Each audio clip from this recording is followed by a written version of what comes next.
Peace, peace, peace, family. What's good? Hey, we're live and direct. How you doing, family? You know what? I felt like just doing a nice little ad hoc live little stream going on right about now. See what's good with the family. I got a few minutes to an hour of free time, so I was just wanting to know what's good with the family, man. What is everybody up to, man? Is it just me that's out here having a little bit of fun, or is everybody else having some fun? There've been some nice videos out and about that we've had some opportunities to watch. I wanted to know what's good with the family, man. I wanted to know what's good with the family. I want to see what my Kemetic community is saying, my Hebrew community is saying. I want to see my communities that stand up. Come on, stand up, man. You know, please stand up, man. Please, I want you guys to stand up badly. Like I'm just lacking the energy of you guys at Speaker's Corner. Although as of late, I've been seeing you not coming through. So I want to see some more of that. I want to see more of the community coming through. What's good, my brother Teach? Yeah, I want to see the community passing through, man. I want to see more of that vibrancy because it's getting kind of fun at Speaker's Corner right about now. We got so much different individuals who's at Speaker's Corner.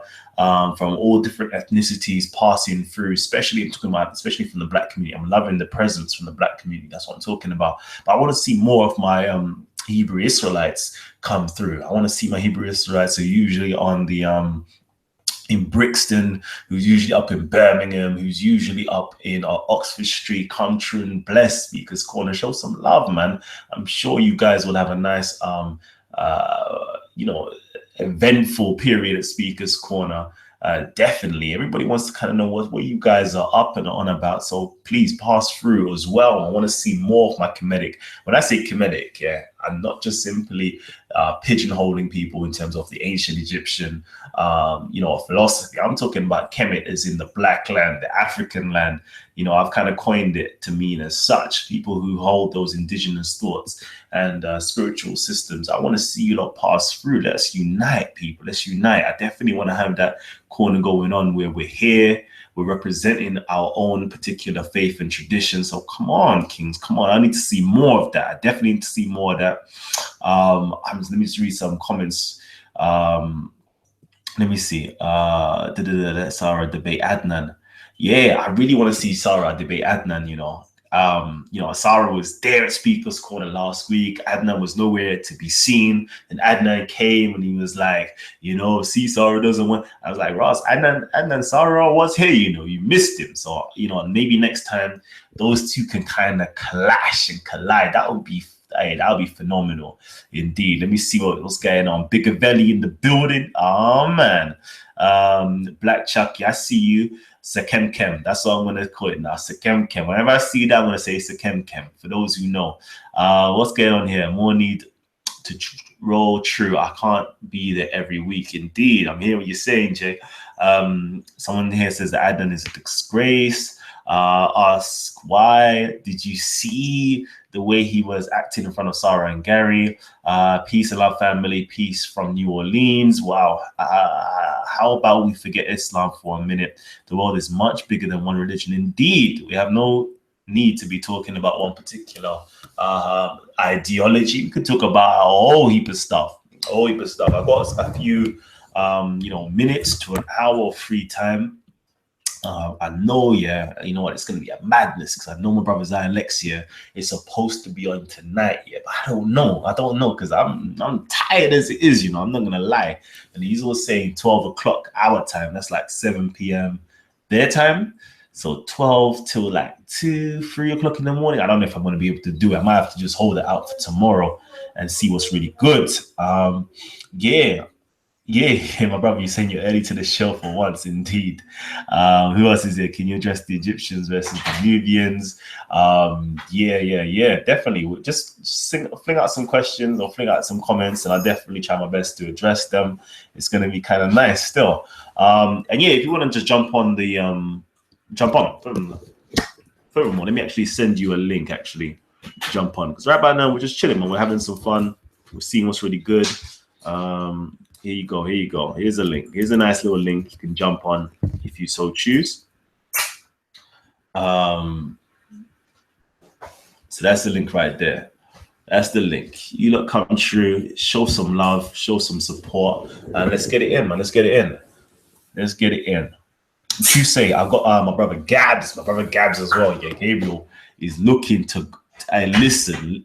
Gabs is on one, Gabs is on one. He's got a nice I wouldn't say presentation. He's got a nice presentation. Yeah, let me say presentation for you guys. He's got a nice presentation for you guys. With me and him, we're gonna go back and forth with a few things. It's gonna be nice and skippy. You know what I mean? They're just skipping on the beat together. So that's good. Me and him is always a good pairing when we're coming to just kick some knowledge in terms of African philosophy and Kemetic philosophy in general. Let me see what's good. If it should be Kemet versus Kush. So I'm saying, we should have these real discussions, Kemet versus Kush type of discussions going on. Sometimes it's nice to get the religious folks in, and I love the religious folks. Don't get it twisted, because yesterday we had my Christian brother in, Scott Lane, and he was going in. I don't know about you guys here, but I appreciated the info that he was dropping yesterday. That was mad powerful. That's mad powerful. For those people who were just interested in history, full stop. You may not even be interested in Christianity. And for those people who are interested in Christianity, I know you lot had a treat. But if you're interested in history, full stop, and just doing further research based upon the things he was dropping, oh man, that was some good information. But yeah, let me again. I'm going to drop the link. I'm dropping the link. Let me know if you lot are receiving the link, in the chat section, because I'm dropping in the chat section. I definitely want to get you lot on. I've literally got what's the time right now? What's the time? Maybe half an hour or so. We've got about 40 minutes left where we can have some fun with each other, man. Let's talk. Let's actually kick it with each other. Let's get it in. What you saying? Were you feeling it? Were you not feeling? Let me know, man.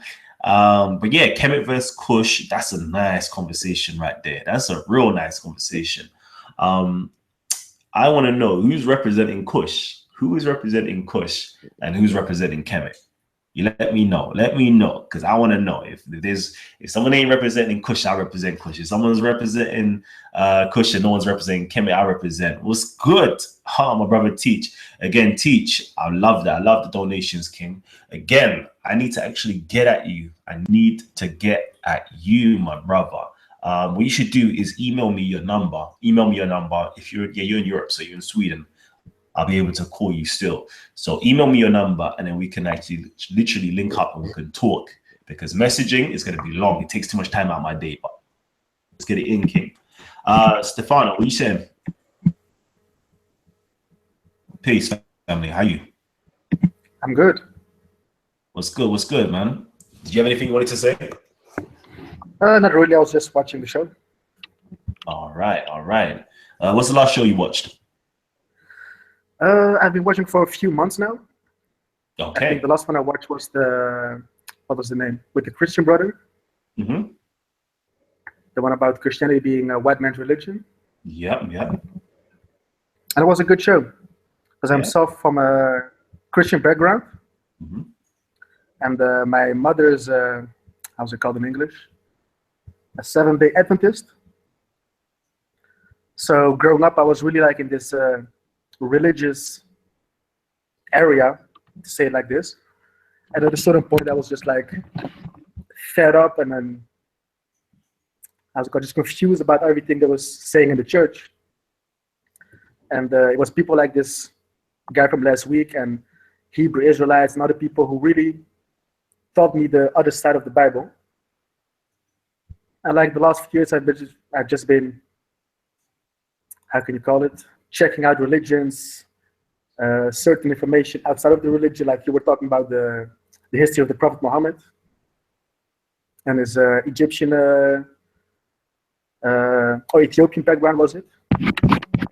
So those things I really enjoying the show, enjoying the information.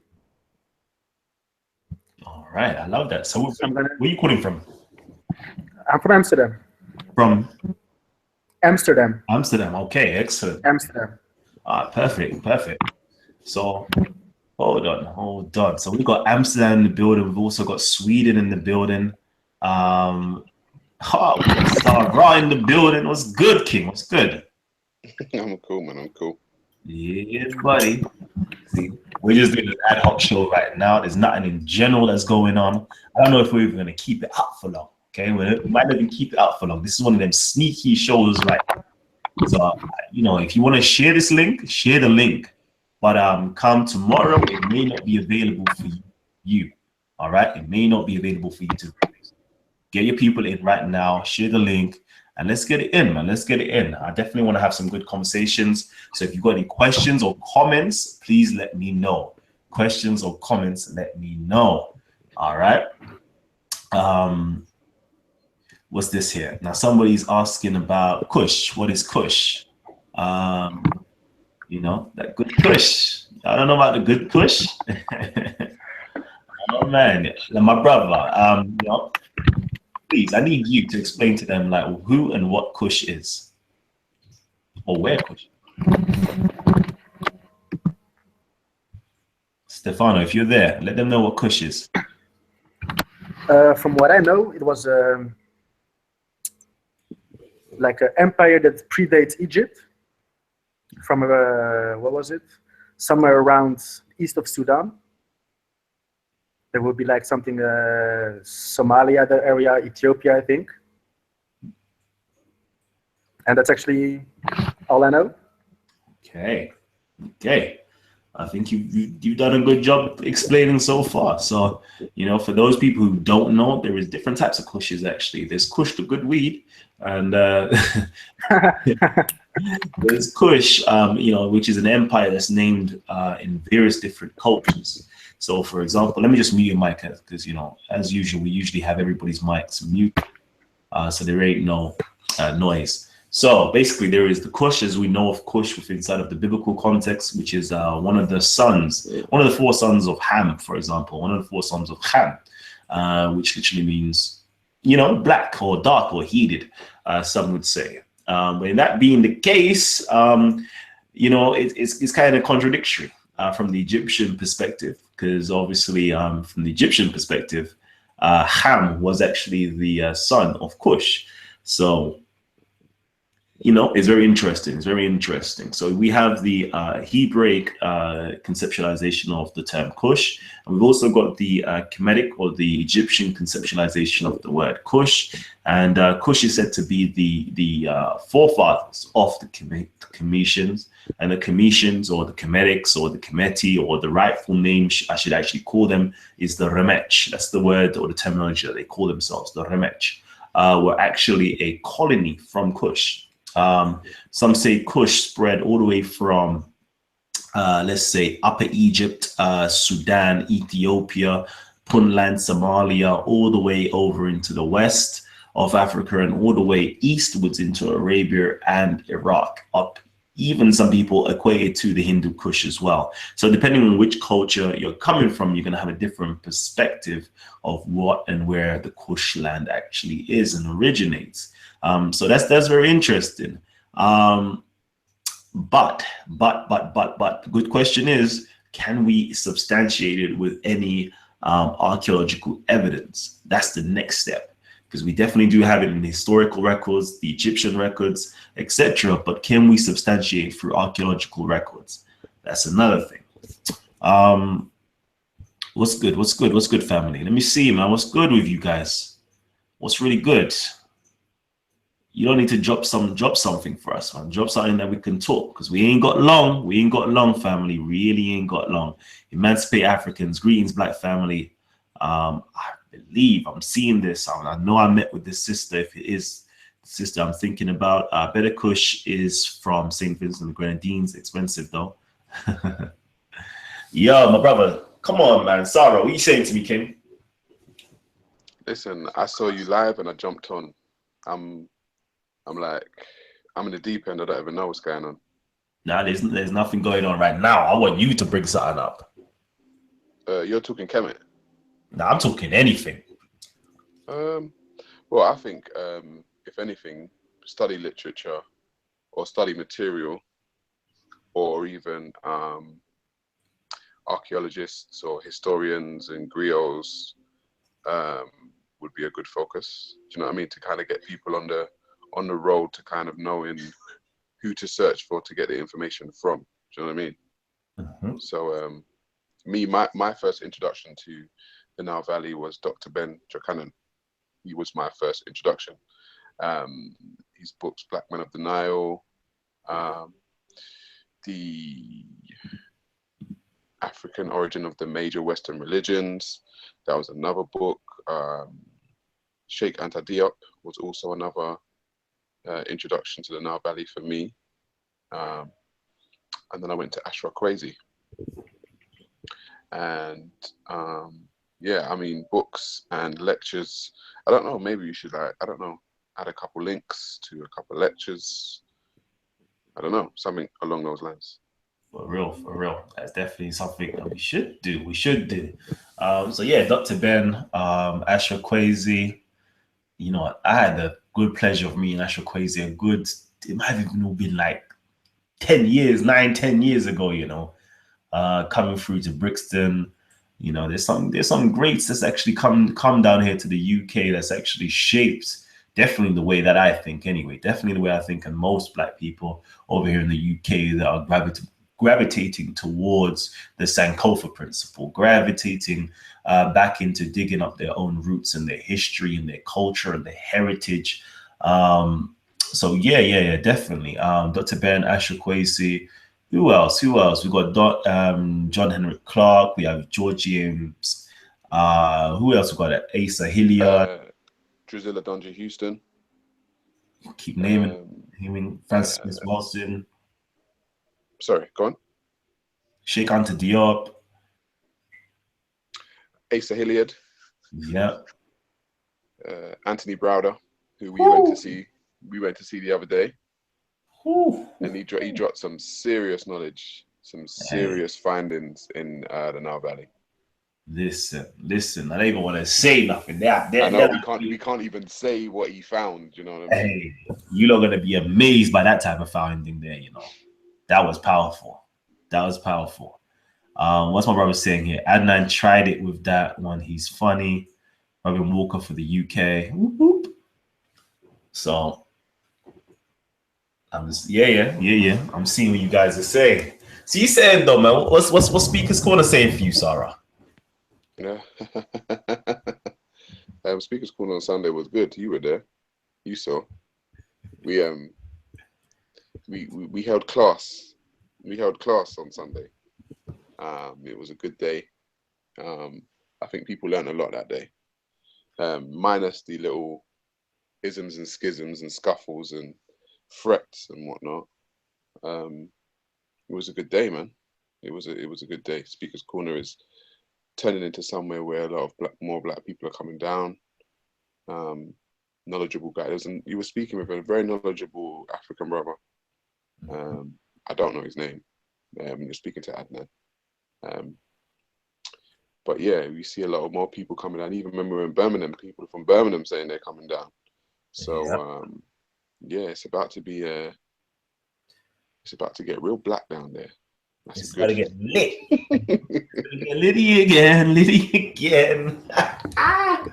Hey, it's gonna be big, man. It's being big. It's getting big. It's getting better. What was your highlight, though? That's what I want to know. What was your particular highlight? Do you know what my highlight? From me, my highlight was your conversation with Ahmed. Your conversation with Ahmed about the Prophet Muhammad feeling like he was possessed by the devil. Mm-hmm. For me, that was it was a shutdown, because he was so adamant that he would know the voice of God, and Muhammad didn't even know the voice of God, their own prophet. So how he would think he knew, and the chosen prophet didn't even know in the beginning, was a very poignant point for me. Very poignant point. It was a funny one. It was a real funny one, man. I was like in my element. I was catching too much jokes with him, man. It was funny. But you know what my highlight was? The devil in the nose. That was too much, bro. That was too much.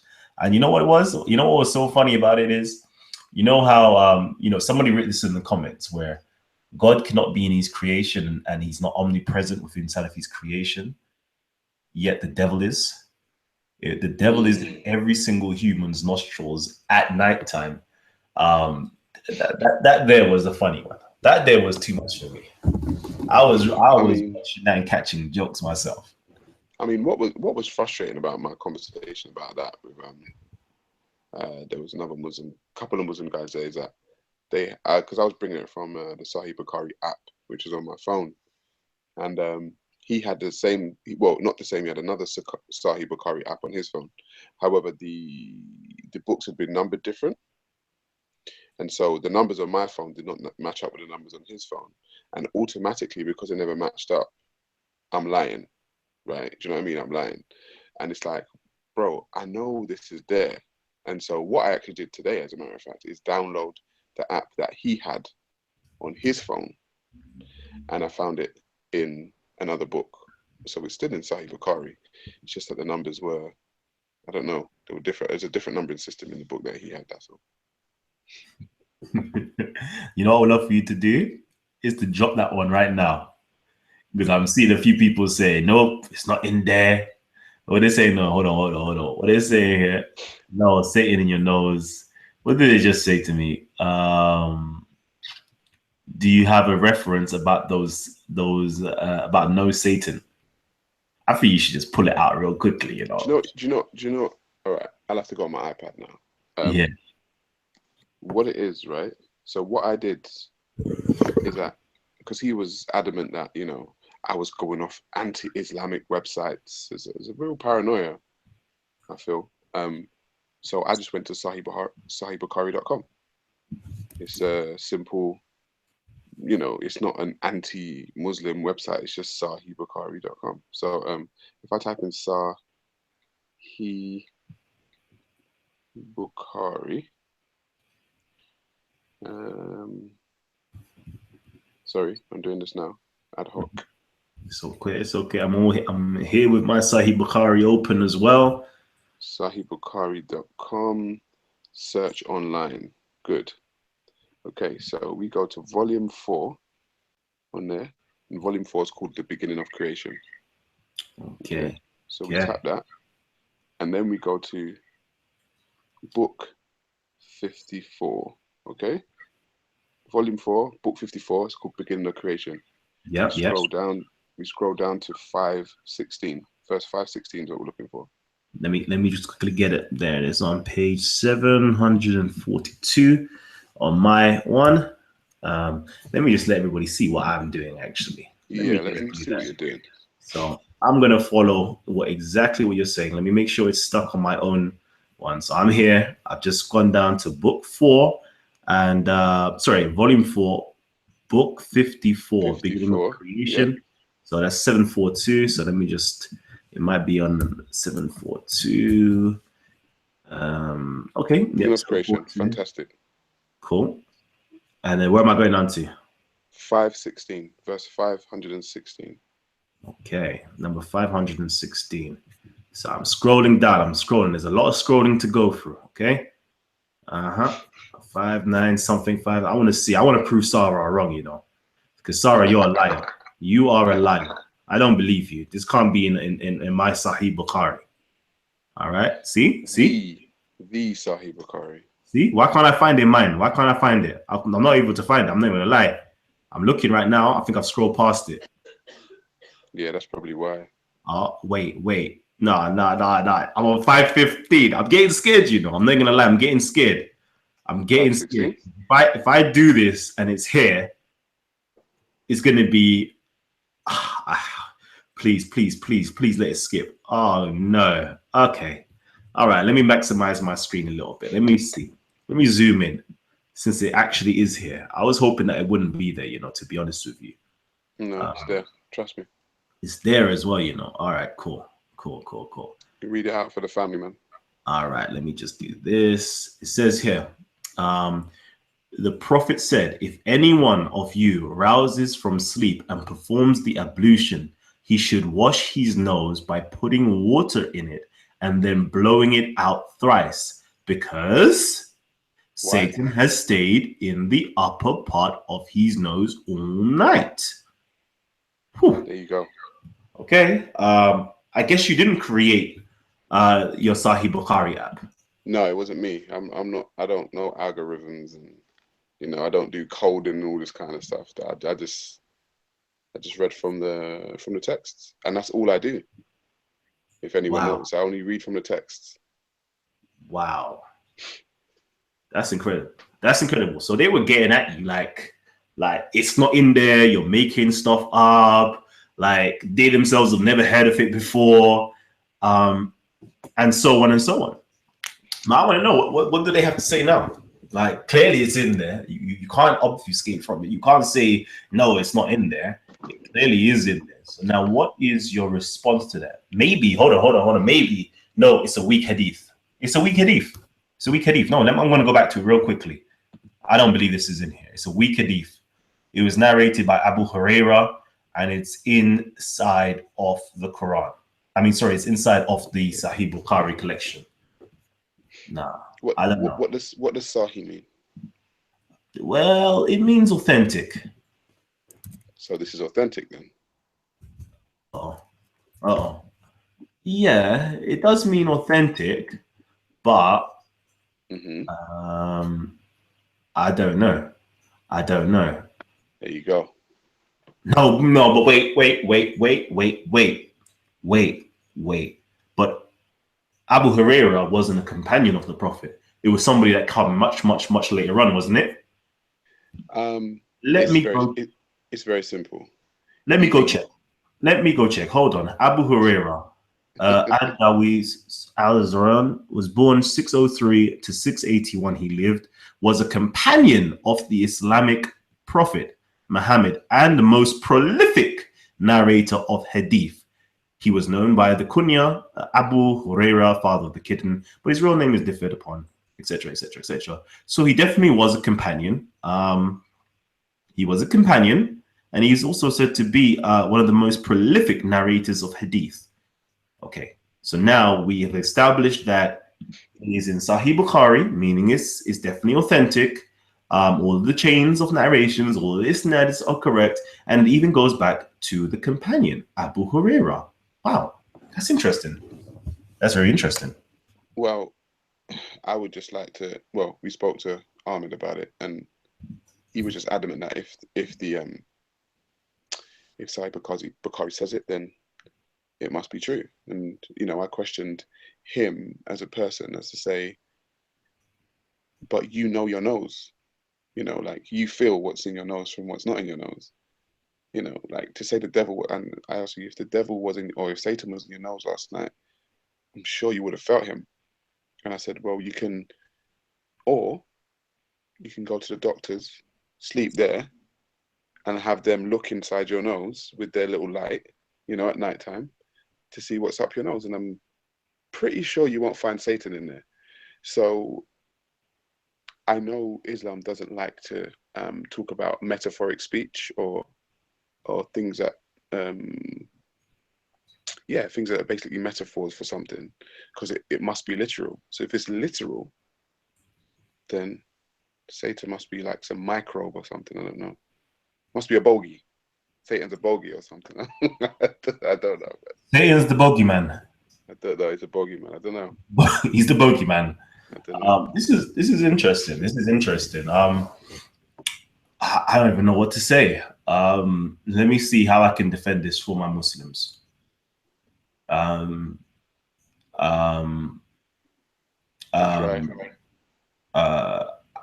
can't. But obviously, of course, it literally is. It's a metaphor. It's a metaphor. That's the only thing it could possibly be. It's a metaphor for mucus. Mucus has to be. Yeah, has to be, right? Am I wrong? But then it's the bogey. It's a bogeyman then. It's a bogey. So he's the bogeyman. Boogerman. Boogerman. Doing boogery. So I'm gonna send you guys out the link again. Like, we're just having fun, man. We're having fun, man. We're catching up on some great debates. We're having fun. Like, that's the link. If you don't think you're brave enough, or you want to come in and catch some joke, let's come in and catch some jokes, man. It's all fun. It's all fun and games. Until it becomes not fun and games. Yeah. Peace to my queen, Tafari. What's good, queen? So yeah, I've literally posted the link. So if you guys want to come true. Pence One says, do you have a Kemetic framework which youth could use to better their own lives. Example, in the same way that the NOI recruit people in prison with the teachings of Elijah Muhammad. Sarah, did you want to speak on that real quickly? There is a framework, and there are books. I think what needs to be done is to collect these frameworks and these books and kind of just put them in one place, like one book where people can look at them, see them, take them on or not take them on. But there are many books that from the people that I stated before, from your Asa Hilliards to your John Henrik Clarks to your Dr. Benz to your Anthony Browders to your, even Malana Karenga. People have documented the systems of the Nile Valley, documented the systems of African cultures in general. And we have to understand that generally Africans were not a God book people. I think that needs to be understood. Because what it is that people expect a book of teachings. Africans generally were not a God book people. They were spirituality and morals and mores were ingrained into the society's teachings as a people. So they weren't necessarily written down, but we all knew them and we were all taught them. So we were generally not a God book people. And so we need to actually understand that, and it's actually okay. It's okay for that. This is not a competition. This is not, because you haven't got a book, you're not as good as the Muslim or the Jew or the Christian because you haven't got a book. No. Generally, the society, the culture ingrained the morals into you from birth, and you knew what to do and what not to do. You didn't need to go to a book to know what to do and what not to do.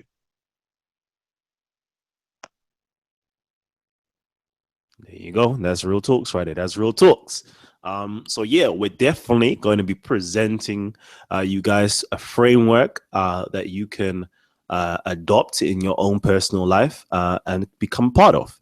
If you aren't already part of a Kemetic community where you are particularly at, if you aren't part of a, for example, the Ifa system or the Bosum system or the Ndebisi system or the Igbo system or whichever system pertaining to your particular tribe or your particular heritage, if you aren't part of one of those African systems, we're definitely going to provide you guys with a framework in the very near future that you can work on and work with and become a part of. Okay, so something like that is definitely dropping for you guys who aren't in the know as of yet. Also, as my brother was saying, yeah, that's right, man. We wasn't always, we dealt with nature. We dealt with the natural things in life.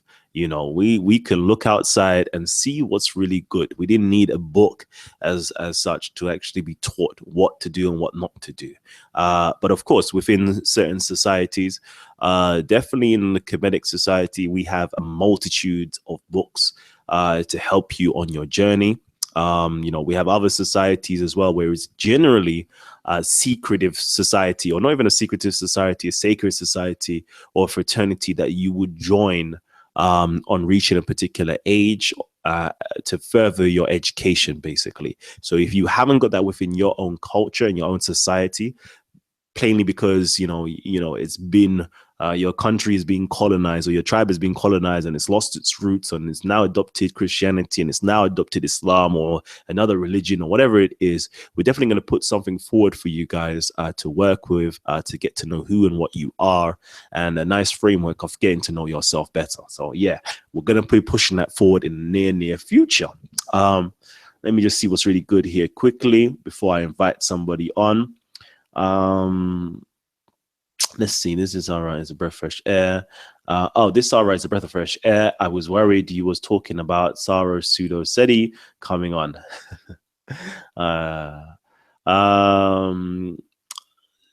Yeah. Okay. Cool. If you think Sarah, okay. Just because pagans call their gods Allah doesn't mean Allah, the God, is associated with their idols. Okay. All right. Let me see now. So we're gonna have some fun right now. We're gonna have a little bit of fun, and we're gonna invite a Muslim brother to come and talk. Let him talk to us. Let's see what's really good. So, Marshall, I'm gonna just give you a pre-warning. Okay. Is to keep your mic muted at all times unless you've been invited on, okay? And please, I don't want to hear no ad hominem attacks or no swearing. Anybody that does any of those things would be ejected straight away. So, my brother Marshall, did you have anything that you would like to say? Feel free to unmute your mic. Yeah. It almost seems as though his mic is not working. So yeah, Marshall did actually join. So that's interesting. So yeah, where else we going? Where else we going? Come on, man. Drop some questions or comments. You have a nice opportunity to speak with the family right now. I'm talking to my comment section right now. You have a nice opportunity to speak with the family. So is there any questions or comments that you would like to drop? Because we're not going to be here for much longer. But Marshall, go ahead. If your mic is working, speak. Okay. Okay, can I speak? Yeah, go ahead. Okay, first, Sarah, you also know what are you so desperately trying, to make Islam look so bad? I don't understand because for Speaker's Corner, you guys are trying, so hard to make Islam look bad, and I don't understand. Can you just explain to me this? Okay. If I got the question correctly, his mic is pretty much terrible. Sarah, are you making Islam look bad at Speaker's Corner? He's to make Islam look terrible. Okay. Yep. So Sarah, he says you're trying to make Islam look terrible, or you are making Islam look terrible. Go ahead, King. Here's my thing. If anyone at any point in time claims to have a monopoly on truth, anyone, because I don't have a monopoly on truth, right? If anyone claims to have a monopoly on truth, I am going to challenge that. And if you still try to convince me that you have the monopoly on truth, I'm going to dissect what you call truth as 100, let's say 360-degree truth, the monopoly on it. And I'm going to show you that you do not have the monopoly on truth. That's me as an individual. What I can't stand and what I don't like is anybody saying, any religion, because as people who follow African spirituality, we will tell you 100%, this is not the monopoly on truth. This is not, oh, everyone must follow it. It's universal. You must do it or you're an idiot. You must do it or you're going to burn. That's not how we roll. But if there are people out there telling people that, yes, we have the monopoly on what is true, I'm going to say to you, okay, that is a very huge statement. And so I want to dissect what you call truth and see if it can actually stand up to what is called truth or common sense or logic.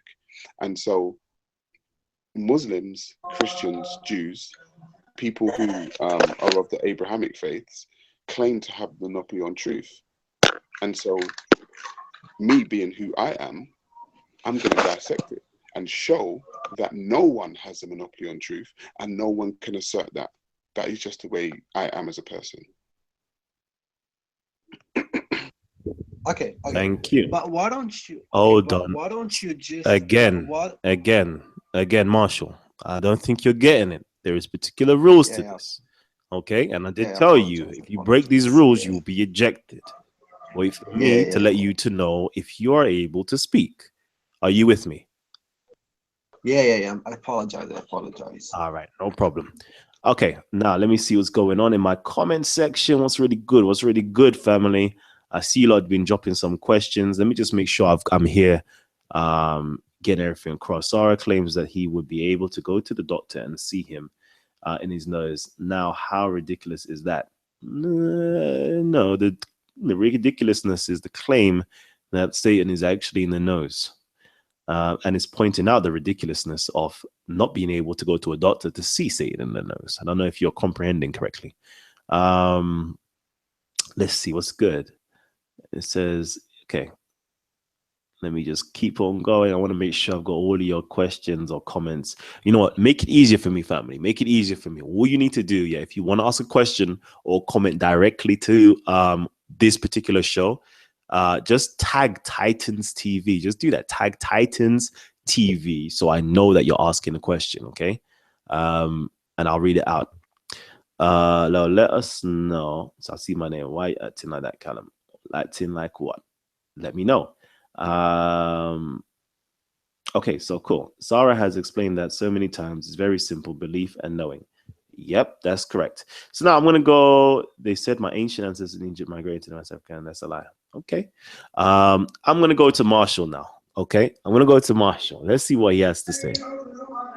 Okay, Sarah. My problem with you is like this. I just want to know, what is your objection? What is the thing that you find in Islam that doesn't make sense to you? I just want you to explain to me what is the thing which you find illogical and irrational in Islam. Just please explain.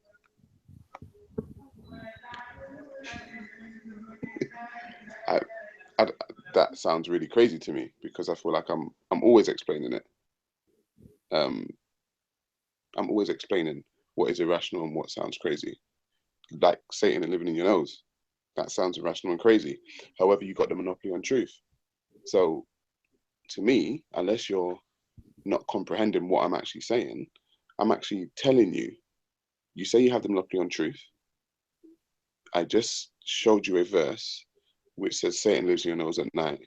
That cannot be substantiated. So how true is that statement if it cannot be substantiated? To me, that's pretty basic. Okay, but the thing is, are you qualified enough to give your own interpretation of a particular verse? Sorry, I didn't hear you. Say again. I said, are you qualified? Are you fully qualified to give your own interpretation of a particular verse? It's not me that's interpreting the verse. The verse is already interpreted and written. I'm just reading it. For example, when you are quoting a verse from the Quran, which was originally revealed in Arabic, and you're reading it in English, that doesn't make sense, because you have to read the Quranic verses in Arabic, in its original language, and you are reading it in English. So you could be wrong, man, because you have to understand Arabic to give your own interpretation. Okay, so then that means English speakers should not follow the Quran or any Islamic teaching. No, I'm saying when you are reading a verse in English, you could misunderstand it because it was not revealed in that language. It was revealed in Arabic. Okay, so basic scenario. I'm an English speaker, and a Muslim who's an Arabic speaker comes to me and tells me in English that they think I should convert or revert, however you don't say it, to Islam. Now, however, I don't read Arabic and everything's in Arabic. Why would you ask me to join if I cannot fully comprehend what I'm gonna learn? No. For example, if you don't fully get a verse, what does a particular verse mean? Then of course you have to go to a scholar and ask him about the meaning of that verse. But that scholar's Arabic scholar, not an English one. Yeah. So what? But I'm an English speaker. So so that means you should ask those people who are qualified, who have spent their whole life reading and analyzing the Quran. So now I have to rely on an Arabic scholar. A scholar who is special. Yeah. Yeah, so now I'm relying on somebody else now. Another human being who has agendas, who can be wrong. Sorry. As I have explained to you, you can't speak Arabic. So how can you understand the Quranic verses? Well, then why is it translated into English? It's perfect. That's perfect, King. Let me just stop it right there.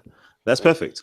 If you can't understand it in Arabic, If you don't read Arabic and you can't understand Arabic, then just leave it alone. There's no need to be following anything that you cannot possibly understand yourself. Callum, please, can I No, put one no. challenge? And if Can you I put talk once one more, I'm going challenge? to eject you. Okay, I'll let you have a back and forth with Sarah for the longest time, which is breaking the rules. Okay, and you're not comprehending. Okay, so so that means yet again, you don't understand the Arabic. Okay, black man in England, you don't understand the Arabic. Okay, so therefore you have no business in actually converting to a religion that the other person who's even trying to convert you, who doesn't even know the Arabic itself, you've got no business trying to convert to such a religion. And then you have to rely on an Arabic speaking scholar. And then they tell you that there is no, superiority in Islam. An Arab is not superior over a non-Arab, a non-Arab is not superior over an Arab.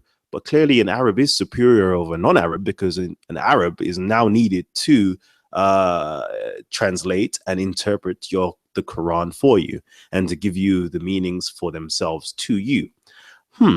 So I'm supposed to convert to a religion that I don't understand. The person who's introducing me to the religion doesn't understand. Now giving it over my divinity and my ability to understand the text to somebody who is an Arab, who speaks the Arabic language, to give me their interpretation. That sounds complicated to me. That sounds like I can get manipulated and made to do the most maddest of things. You kind of see that today, don't you? Where, these black boys go to these Arab countries to learn Islam. And then all of a sudden, a few years later, they become these jihadis. I'm okay, I'd rather not do that. I personally would rather not do that. And I'd rather not encourage anybody else to do that if I can't read and understand the text myself. Does that make sense? That makes sense, doesn't it? Surely. But anyways, I digress. Let me quickly go elsewhere and see what's good. Let me see.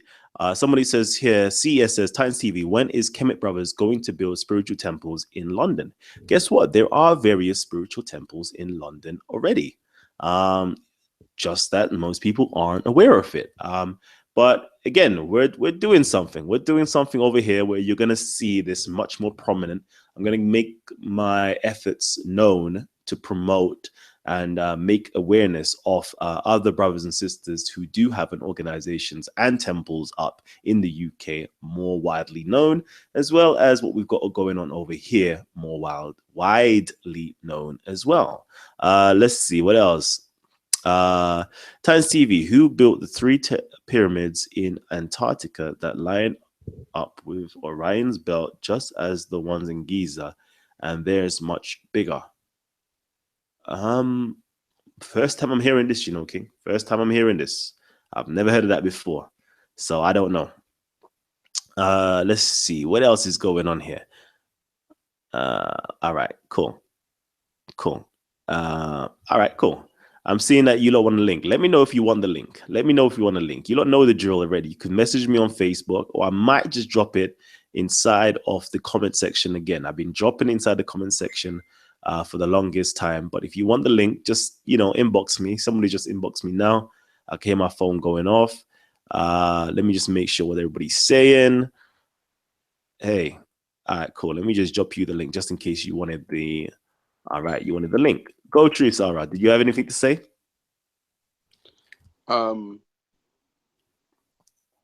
Just on a very basic note, I think comprehension capabilities of people who are religious, from my own experience, seem to be quite lacking. Like I was making logical statements, and as were you. However, people seem to deal with their emotions more so than logic when it comes to religion. No person in their right mind should really join something that they can't fully comprehend and fully understand, especially from someone trying to tell you to join it who still can't fully comprehend and have to leave your comprehension and understanding down to some dude called that they call a scholar, who's also a human being, who can also manipulate or interpret different, because scholars disagree on certain things also. So it's just like, why would I join something that I couldn't understand? And why would you ask me to join something that you can't fully understand? to me, you know, the comprehension, it doesn't make any sense to me. It doesn't. Real quickly, let me just shout out, Black Okay. Eyes TV. Peace to Black Eyes TV. We've got a few other people's joining us again. For you guys who don't know the rules, I'm going to name them. There's 3 rules to talk with the Titans. Rule number 1 is to keep your mics muted at all times. That's good. I see everybody just put their mics on mute. Rule number 2 is to respect another person's cipher when they're speaking. Please do not interrupt. You will be ejected. Rule number 3. Rule number 3 is let's keep the profanity and ad hominems to the bare minimum. I don't want to hear or see that. I got my family watching these shows, so please let's not do that. Let me see what was going on. Let me just go through and make sure I'm representing my comment section nicely. You know what? I got to ask this question then.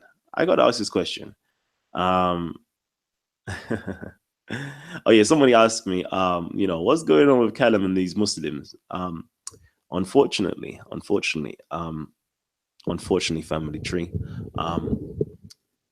Unfortunately, you know me, Kalam, I usually keep my mouth quiet most times.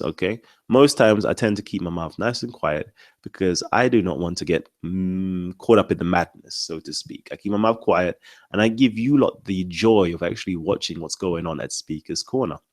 But unfortunately, I actually open up my mouth. I open up my mouth and I actually speak my mind. So when people actually hear the thoughts that's going on in Kalam's mind, they get a bit worried and scared and perturbed and disheveled by the amount of sense that Kalam is making. And most people revere me of being quite wise. And when I'm speaking quite abrupt and harsh about another person's ideas and thoughts, they feel, how can I say it, slighted. They feel unsettled by the words that proceed from my mouth. So unfortunately, because of the vast amount and the seas of Muslims that are currently at Speaker's Corner that actually come up to me and speak with me and actually ask me questions and talk with me, and that actually gets caught on camera, people feel a bit violated at the fact that Kalam isn't 100% in support of their particular idea. I'm in support of your religion. Don't get it twisted. I'm all for everybody having their own religion and their own way of life and so forth. That's good. I will support and promote that all day long. But as soon as Kalam disagrees with your particular ideology, there is a problem. So that's what's going on at the moment, family. That's what it is. That's what it is. People are offended by the words that come out my mouth. Let's see what's good. We've got everybody in the building right now. Titans TV. Of all the teachings, wisdom that Islam has given the world, Satan in the nose becomes the sticking point. No, there's been various different sticking points. If you've been watching the different debates that's been going on at Speaker's Corner, this has just been the most newest point that's actually been added to the plethora of comments that's been made against Islam. Unfortunately. So what I'm going to do right now is Black Eyes TV. What are you doing? What are you saying, King? Peace. Black Eyes TV, you could unmute your mic. Yes, brother. What's good? What's good, man? Yeah, we're here. Big up to the panel. Big up to the people. Let me see. I don't know how dark it is if I mute my camera right now. I need to get some light source. Nah, you need to get some light, man. You need to get some light. Yeah. What are you saying, man? Big up to the people on the panel. Big up to Sarah again. We had a good weekend. African Liberation Day. Yeah, me. Thank you for coming out, supported Anthony Broder, chopping it up. Yeah, me. So yeah, talk to me. All right. Let the family know what's going on your channel, man, and why they should subscribe to your channel. Ooh, well, here we go now. Live shows. We're going to be highlighting all the organizations positive in the Black community first and foremost. Information with our American link-ups, just like we do here on Titans TV. But most and foremost, there's always going to be information about what's going on in the community. And that's what it's about. This is the people's channel. This will be a place where you can find information about things you want to talk about. So, you know, again, support us. You're going to see faces like Kalam. You're going to get exclusive interviews like the Kalam interview coming up. You're going to see little segments on writers, authors, speakers, music. You know, it's all coming up. Children's sections. We got a lot planned. And it's not just going to be in England. It's going to be in Africa and parts of Europe. So watch this space. You get me? The importance of black media is now. Sheesh. Subscribe. And again, that exclusive interview of what does Kalam believe in?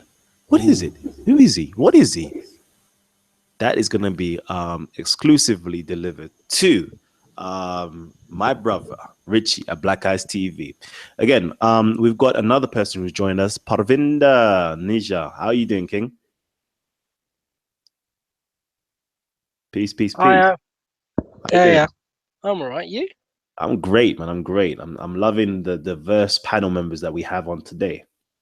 I just find it so funny when you guys are having these chats at Speaker's Corner, when these guys are saying they're doing such good stuff, when they should be out doing charity instead of trying to win one-upmanships with every one of you guys. And especially because sometimes when guys like, you know, Sarah and Gary and various other guys are asking the difficult questions, sometimes you got to hold your hands up and say, I don't know.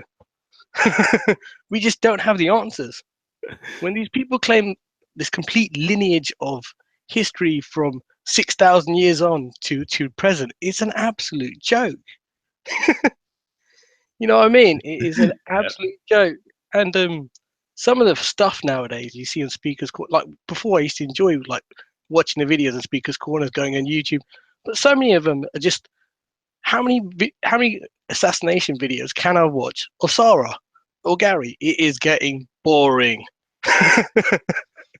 That's right. There must be someone doing this full time, uploading it. It is beyond a joke. But shout out to you guys. You're doing a good job. And I really love your stuff. Thanks. Let us know where you're calling from as well. I'm calling from Slough. Slough. Wow. Okay. I like that. All right. You know what? So let's get back into it, man. We're gonna have some more fun. Brother Marshall. Shout out to Slough. I was in Slough today. Shout out to Slough. Right, you're a traveling man, you know. You're a traveling man. All right, Marshall, are you there, King? Yeah. My Maghribi brother. I want to know, do you speak Arabic by any chance? Absolutely. I'm a native Arabic speaker, man. Okay, I'm not talking about the Maghribi Arabic. I'm talking about the classical Fusa Arabic. Do you speak it? I'm a linguist. I speak Arabic and I also speak ancient Arabic. Excellent. That's wonderful. So, that particular hadith in Bukhari, have you ever come across that before? Which hadith? The hadith about shaitan being in your nostrils.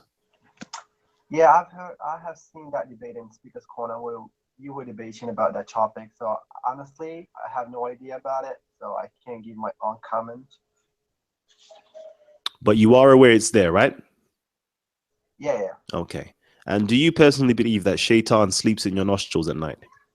It depends. I mean, it depends on the context. I as I said, I can't give you any comment about that because I have no idea. Excellent. I like that. I like that. That's good. But I want to put a challenge. I want to put something to Sarah, and maybe he could answer it. What is this challenge now? Right. My challenge is basically, since you have read the Quran in English, so maybe you should have, came across a verse that challenges those who disbelieve about the reliability of the Quran. And it says that if you doubt this book, then surely you have to come up with something like it. So if he is really, interested and he really wants to expose, that the Quran is not from God, then there is a verse, there is a challenge in the Quran that challenges those who disbelieve to come up with something like it. But he's not free. It says the verse cannot. I'm gonna read it in Arabic and then I'm gonna translate it. It says, إذا كنتم من ريب على ما أنزلنا على عبدنا فأتوا بصورة مثله. It means that if you are doubtful about what we have revealed to our servant, then you can come up with something like it. So I just want to put this challenge to him and see if he can do it or not. And then afterwards, I want that same challenge to be given to you as well, and see if you could come up with it as well. So, my brother Sarah, what's your response to that? Oh, mate. Listen, you see what I'm not in the habit of doing, right? Is falling into some kind of trap that a lot of religious people set. The challenge is, if this is not from your God, then produce a chapter like it. So we have to establish what or who God is first to even know if it's from him. So that hasn't even been established, and that can't be established because God is a belief. So to make a challenge like that, to me, makes absolutely no sense. It's like prove God. Well, God hasn't been proven. Oh, prove it's not from God. Well, what is God? It hasn't been proven. What the hell is God? But something that somebody says is something. You know, it's just like, I don't fall into them traps. So you're not gonna get me running around in circles trying to disprove anything, mate. You need to start from the beginning and prove your God. If you've proved that you're God, then maybe I'll accept your challenge. Okay, And good. you know what I'm going to ask you to do as well. My Okay. brother Marshall. Okay, again, please don't unmute your. Next time you unmute your mic without me telling you to, I will eject you. That's your final warning. So now, my brother, I wanted to know, would you be able to produce a verse, a chapter, just like the one that is written in the Book of the Dead or the Pyramid Text? Are you able to do something like that to prove it's not from God? You can open up your mic. I want you to respond. Okay. Yeah, okay. Can you just repeat your statement, please? Is it possible for you to produce a verse, a chapter, just like that is written in the ancient Egyptian Book of the Dead? Well, yeah, maybe I can do it. Why not? Possibly. Possibly. Uh-huh. In Yeah, the possibly. in the ancient Egyptian language, I would love to see you do that. No. To prove that it's not from God. If I don't speak the ancient Egyptian language, then of course I can't do it. Oh, okay. Look, So then if Sarah can't speak if Sarah clearly can't speak the Arabic language, why would you be asking him to do that? The thing is, when he's challenging, when he is rejecting the idea of the Quran being from God, then he's being illogical because he can't even understand or speak Arabic, and then his rejection, something which he has no idea about. That doesn't make sense. So question. I'm going to ask you a question. Do you reject the ancient Egyptian god or gods? I'm an atheist to all other gods. So you reject them, but you have not read about them, or have found any information. You haven't read it. So why are you rejecting it? I'm just simply using your logic against you. Okay. Brother, do you see the inconsistency with your logic? Okay, let me answer the question. For example, if you're saying why am I rejecting other religions? If I look into them, for example, if I'm examining or analyzing a particular religion, I find some contradictory ideas about that religion which doesn't make sense to me, so I shouldn't accept it. So if Sarah finds some contradictory evidence relating to Islam, should he have grounds to reject it? Yeah, well, if he found a contradiction in the Quran, that is because, as you know, he just can't give his own interpretation about the Quran because he's not qualified enough. So are Muslims qualified to give their own interpretation of the Quran? Yes, I would say yes. So only Muslims are allowed to interpret the Quran, but everybody else reading it cannot interpret it. No, I'm saying those who cannot speak or read Arabic are not able to understand or to interpret the Quran because they are not qualified enough. This is very simple. So why would a non-Arabic speaking person want to actually accept the Quran if they cannot understand it in the first place? That's the question. What do you mean? What do you mean?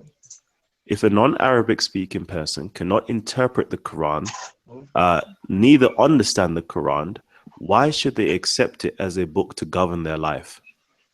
No.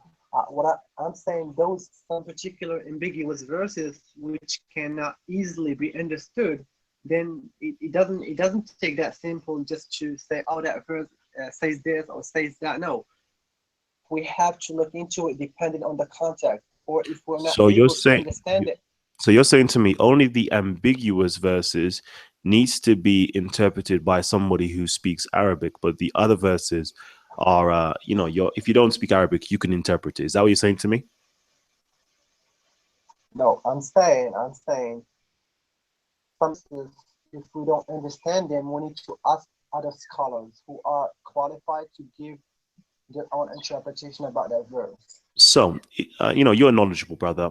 Could you give me a percentage of the Quran that is clear and a percentage which is ambiguous? Okay, you want me to give you an ambiguous verse, right? No, I want you to give me the percentage of the Quran that is, how much percent of the Quran is ambiguous and how much is clear? Well, I can't give it a percentage because all of the Quran is clear. But if you're not understanding Arabic, then of course you All just of find the it hard. Quran is clear, you're saying to me. So all of the Quran is clear, or some are ambiguous. Which one is it? Well, there are some ambiguous verses. So there is some ambiguous verses. So let's just reject the statement that you said that all of the Quran is clear. Can we reject it? Because some now means that it cannot be all is clear. Does that make sense? No. For example, there are some verses which talk about fighting against those who disbelieve. That doesn't mean the verse states violence. It depends on the context. So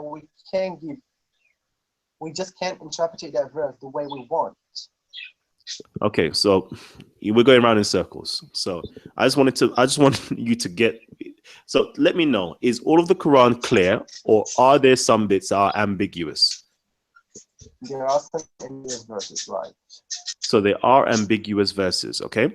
So now I want to know if you can give us like a roundabout, an estimate of how many verses in the Quran are ambiguous, like percentage-wise. How much of the Quran is ambiguous? I told you I can't give you how much. There are some verses I don't know, but I just can't give you exactly how much. Okay. All right, fair enough. No problem. Let me just pass it on now. Who else is here with me? Let me see. T-Duck. T-Duck, do you have any questions or anything to say? Yes, it's a state of emergency in the states, my brother. If you haven't been up to date, yeah, consciousness has taken a big punch in the face, and I was just reaching out to my brothers from the UK to help us fix this issue. We need the teachers to step up. We need brothers like yourself and Sarah to if you can, I know it's time constraints or whatever, but to get on this in the States and get on these panels so the teaching doesn't die. Because right now those who we have put in the forefront to teach us are going through certain situations, and it's I think y'all have as much knowledge as we have, especially when it comes to teaching the people. I think y'all got to take the forefront. And I have pride, but I understand it's for our people. So I'm hoping y'all up for the challenge. Also, they're going to do a tribunal, quote unquote, against the red pills. But we have got some of the people together, and we're going to do a tribunal on the whole state of it. And my solution was to pass the buck, like basically give it to our brothers abroad, the motherland or wherever, because right now no one is suitable to teach because there's too much infighting. So I just wanted to know if you two brothers, if y'all had time, would y'all want to be jurors? Because you're both wise, and I feel as though it'd be non-biased. Y'all would deal with the evidence, and y'all would, you know, give a proper verdict. If y'all had time, would y'all be willing to get on the panel? It's supposed to be elders, but to me, y'all wise enough to do something like that. Okay. You know what? I haven't been keeping abreast with what's actually going on in the conscious community over in America. It seems as though there was an issue with Red Pill, Blue Pill, Sarnetta, Young Pharaoh, and Brother Polite.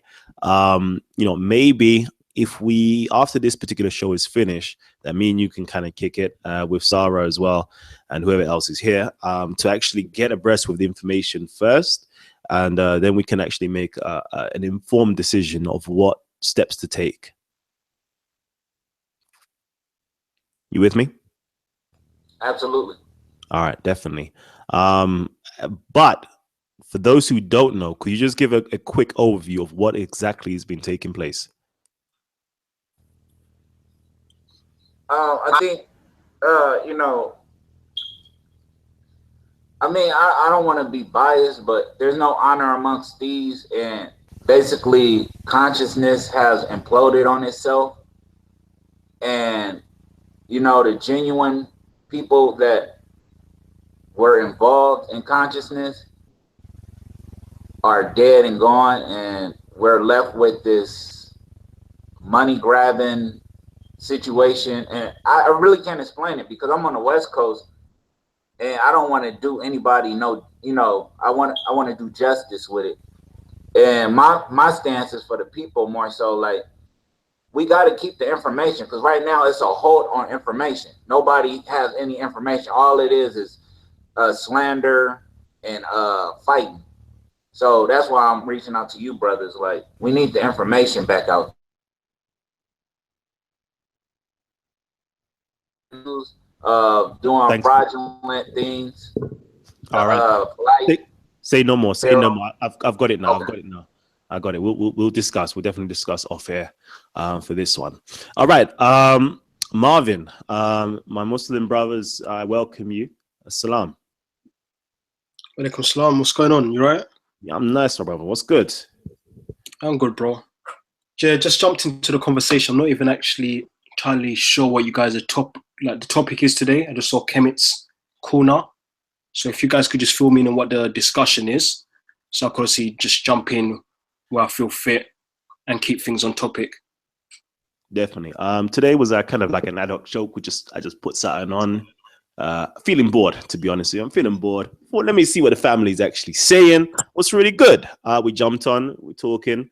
I was, discussing how it's really good to see more black faces coming down to Speaker's Corner. It's definitely welcomed. It's usually saturated with religious folks in terms of Christianity, Islam, not so much Jews, but we do have a few Jews there, atheists, etc. And it's good to see black faces, African faces coming through. I also want to see some more Hindus and Sikhs. Like, come on, man. I want to see some Hindus and Sikhs passing through. People with alternative, ideas and religions and philosophies and spirituality. I want to see you pass through, because we need to have a diverse grouping of individuals exchanging knowledge, because it helps us to grow. So I was discussing that. Then we had our brother, who was it, brother Stefano from Amsterdam. He jumped in and he was letting us know what's really good, how he's been developing with knowledge and so forth. Then we had a nice discussion with Sarah, and we're talking about what the African-minded individual needs to be abreast of. What the information do they need to learn about? So we was discussing great black authors, such as your John Henry Clark, such as your Asa Hilliard, such as your Anthony Browder, Dr. Ben, etc., etc. And then now we've gone into the debates that was going on in the Speaker's Corner. I had a particular debate at Speaker's Corner this week. Brother Sarah had a debate, and his one was to do with Satan in the nostrils, or Satan in the nose. and whether that is actually in the hadith. So we had to pull up Sahih Bukhari to find out if it's actually there. I thought he was lying, to be honest with you. I said, nah, it can't be. It can't be. This sounds too outrageous for it to be. But unfortunately, Sarah proves to be like the North Star, always constant, always dropping information that is factual, that's backed up by sources and citations. Always discussing for a little bit about Satan in the nostrils. And then we had Brother Marshall Mathers come on, and he wanted to have a little back and forth with Sarah as why he thinks that Islam is, why does he make Islam look bad, basically? Or why is he trying to make Islam look bad? And I think it wasn't the fact that he's trying, it's just that the fact that Islam makes itself look bad based upon what's actually in the hadiths. There's nothing new he's actually saying, he's just highlighting what's actually in the Islamic belief. So that's near enough everything so far. So I don't know, how would you like to join in? Yes, I did watch that debate you had with the Smiley brother. It was a good discussion. I did watch a few of the other debates what took place on Sunday as well. What I've said, they were actually really good discussions, but it's a shame that there was a lot of drama and a lot of jabs here and there. And in terms of all the talks I've actually watched, I like this back and forth between the Muslims and the Kemets. I think it's really interesting. But it's something, I just like the Muslims need to play their part as well, and the Kemet brothers need to play their part as well. Be nice for it to be a bit more civilized, and the jabs, jabs underneath the belt. There's no, there's banter's cool. I love a bit of banter, yeah. But we kind of, we're all adults here. Let's say all the emotional jabs, all the personal jabs, you could just be left alone, just still with the, just the text or your arguments and the points straight up. I think we'll go a lot further. But I think now emotions are riding high, and everyone's just trying to take jabs at each other. Not there's a lot of the tensions are high, and it's not nice to watch. It's not nice to watch. I'm speaking as a Muslim and a black man. It's not nice to watch. So if the brothers on here, don't know if all the brothers here go to speakers' corners, but the brothers here could do something. I'll say the same thing to my Muslim brothers as well. They could do something about it and just try and switch it up, and act a bit more civilized, and continue doing what they do. Continue what you're doing, because what you're doing there is benefit to it, and it's very enlightening. Definitely. But yeah, it was a good day on Sunday. Real nice day, real nice. Actually, you know what? Before, because I haven't actually had the chance to actually publicly applaud my brother Hussein Thomas. I have to publicly applaud you for the way you stood up for justice and righteousness, and for the fact that you are a black man, in Islam, sticking up for black men outside of Islam. That was applaudable by you. I actually have to rate you for that. You kept somewhat of an order with inside of Speaker's Corner. There was a lot of tension going on, and a lot of somewhat of tensions was raised high where something could pop off, and he did calm the situation down. He did adjudicate a particular situation, and he did now bring forth ma'at. He brought forth justice and made the other wrongdoer, the person who done something wrong, actually apologize to our brother Gary. So I love seeing that. I absolutely love seeing brother what's his name? Hussein Thomas actually standing up. So shouts out to Hussein Thomas. Okay, clap. I want my whole audience members now. I don't know if you've seen the debates that's been going on. I haven't even put it up on my channel. I've been slacking. Okay, I don't even know if it's going to be up on my channel again. But please give Hussein Thomas a big round of applause down below in the comment section. Trust me, that brother needs to get it handed to him for that. I love that. I love seeing it. Yeah, so let's get into this, man. Let's get into this. Let's see where we going, man. Where we going, family? Where we at? I'm gonna allow anybody to open up their mics right now and speak, and let's roll with the comments.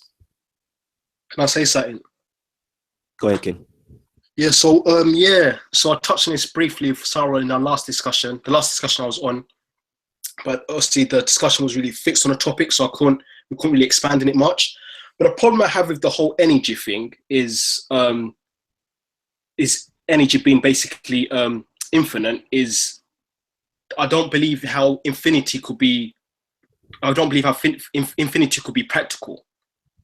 So I just like Sarah to touch on how infinity could exist in the real world. and not just the theory. For example of that is like, how could there be an infinite amount of objects?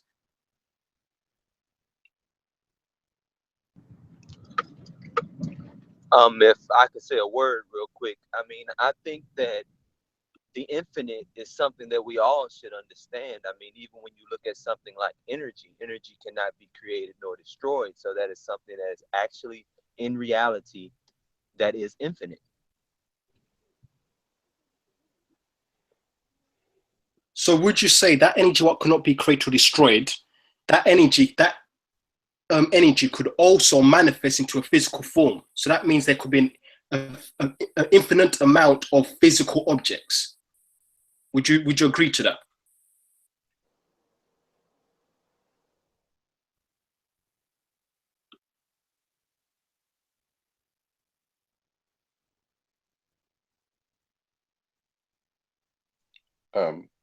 Who was that directed at? You, Sarah. Oh, me, right. Okay. Sorry, repeat. Yeah, so basically with the thing of energy, correct me if I got your stance wrong, but the thing of energy, believe that it hasn't been created, nor could it be destroyed, right? Yeah, that's what it says. Yeah. Yeah. And there's an infinite amount of energy, right? An infinite amount of energy. So that means there's an infinite amount of energy. Let me just kind of touch on the word infinity. What human beings seem to be doing is giving something a word to try and make sense of something. I've always said there's something, if you can't make sense of something, anything and everything you do to try and make sense of it will only diminish it, or will only do it an injustice. So whatever it is, I take the stance as whatever it is whatever it is. Me trying to define the energy, give it parameters, give it numbers, or take away from it, or anything that I decide to do is only doing it an injustice, because I will say it is what it is. That's my stance. I see where you're coming from now, but people who believe in God will say the same thing. Is that me trying to describe God with my own words is doing it injustice. All I could say is God is who he is, going by what he's told us. I can't go into scientific details or any other details trying to describe him, because I'll be doing injustice. He is what he is. So we could say the same thing for what you're saying, what energy is. So no. As you try and push to Muslims that, okay, look, break this down, break that down about God, break that down about God. I'm asking you to break down this energy thing. And I see where you come from there. So I'm not going to try and scrutinize you and push you against the wall, because I know how that is when somebody's trying to ask me to break down the nature of God. You know what I mean? Something you can't really do, and I'll be doing the injustice to do it. You know what I mean? So I'd rather just look and say, look, the stance I'd rather take is, look, say, this is how he's described himself. And me trying to expand upon that with my own words and my own limited understanding is doing that an injustice. And you could say the same for energy. No, because you contradict yourself when you say that. And I'll tell you why you contradict yourself. Because you say you have an entity that you call God that cannot be described. However, it is described. You say it has 99 names. So there's description there. You say it's nothing like his creation, yet and still God angers, God loves, God is just, there's descriptions of what God actually is. So to say that it can't be comprehended, you would actually contradict yourself, because it can be. Because what people have done is bring this God entity to a human level to try and understand it. And I understand that's what human beings have to do. Right? To try and understand God, we have to bring God into our realm. And as soon as we bring the energy into our realm, into our understanding, we do it a disservice. So now you have God being angry. Now you have God having a chosen people. Now you have God condoning slavery. Now you have God condoning a man having sex with a 9-year-old girl, because we brought it into our realm of understanding. So I would say, no, what you talk about is God, and what I talk about is energy are two totally different things, because I will not and have not given energy any parameters, I have not anthropomorphized energy. Energy has no characteristics that I'm giving it. It just is. With the character, I see where you're coming from, but Muslims are not giving God any characteristics. We believe, and I'm using the word specifically, we believe that God has described himself. We're not describing him. We're not trying to make sense of him ourselves. We're only going by what he's told us.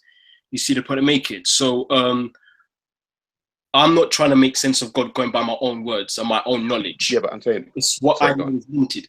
In terms of God using words like, in terms of God saying that he's loving and he's he has anger and stuff like this of this nature, this is we don't know in which manner God loves. His love is not comparable to what the understanding of love that we have, that the love what we may have for our parents or children. So why use it?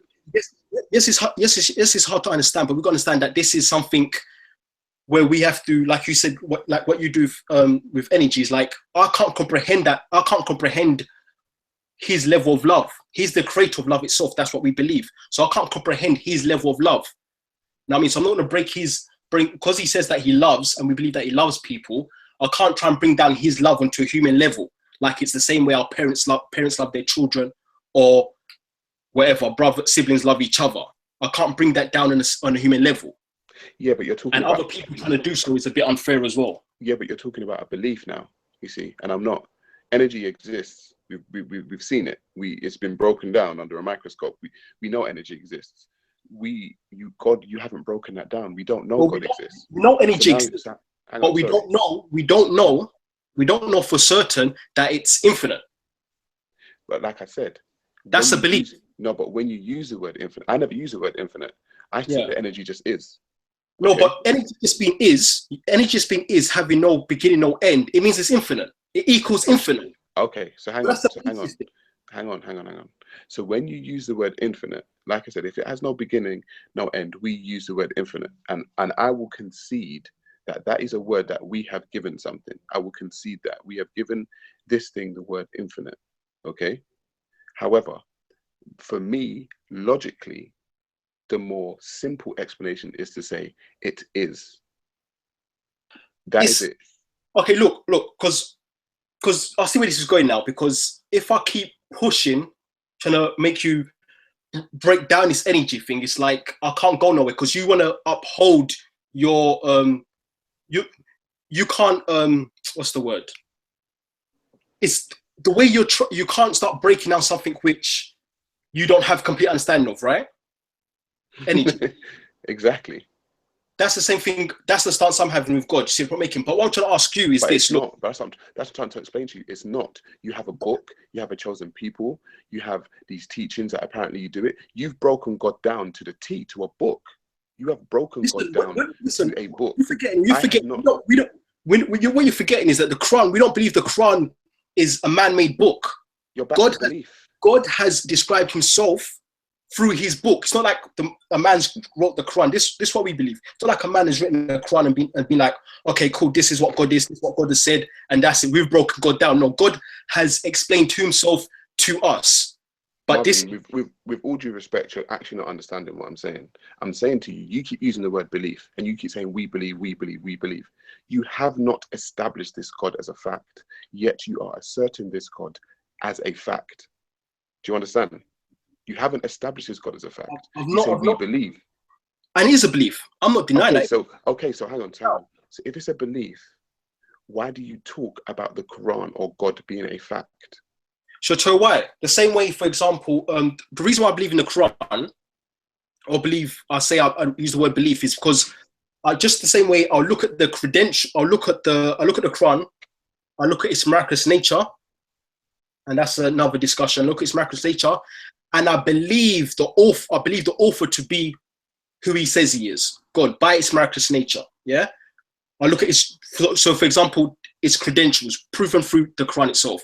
It's the same way I believe when I go to the GP, I don't know that my doctor personally. I don't know him on a one-to-one basis on a personal level, but I believe the information he's going to give me based on his credentials, that he's a doctor and he studied blah blah blah and he's earned himself into that position.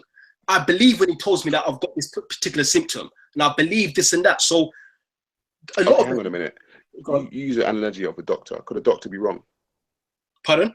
You use Yeah, an a doctor analogy- can be wrong. Okay, can God be wrong? Yeah. Pardon? God. Yeah. No, God can't be wrong. Sorry, I didn't hear you just then. I believe no. So hang on. So Yeah. your analogy, and this is what people keep doing, they keep bringing analogies that don't match up.